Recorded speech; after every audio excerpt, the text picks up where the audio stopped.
मैंने 16,500 की ली थी 2 साल पहले, ठीक है।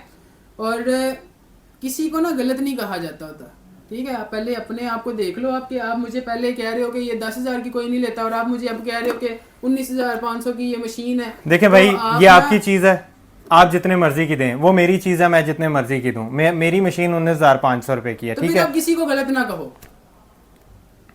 फिर आपको बिल्कुल सही। ये नहीं कहना चाहिए कि भाई दूसरा ये है, दूसरा वो है, आपने मशीन नहीं सही ली, आप फिर किसी को गलत ना कहो। जब आप इतना इतना कर ही नहीं सकते कि जो आप बोल रहे हो अपने अल्फाज में ही नहीं रह सकते हो, तो फिर किसी को गलत नहीं कहना चाहिए आपको। बिल्कुल सही। तो बात यह है कि ये मशीन अल्हम्दुलिल्लाह बहुत ज़बरदस्त है, बहुत ही बेहतरीन मशीन है, और जो लोग भी इसको इस्तेमाल करते हैं वो 2-2 साल 3-3 साल बहुत अच्छे तरीके के साथ इस मशीन को एंजॉय करते हैं।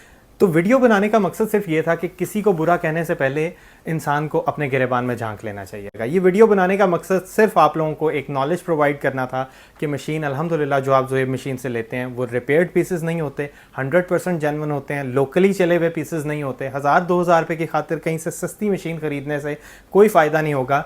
जेन्युइन मशीन बाय करें, जेन्युइन प्रोडक्ट हो, आपको भी सेटिस्फेक्शन हो कि आप जो चीज़ बाय कर रहे हैं वो 100% रिलायबल है और जापान का चला हुआ पीस है, लोकली रिपेयर्ड नहीं हुआ होगा, लोकली चला हुआ पीस नहीं होगा। तो उम्मीद करता हूं जो मैसेज मैं आपको कन्वे करना चाहता हूं वो आप तक पहुंच चुका होगा। थैंक यू, अल्लाह हाफिज़।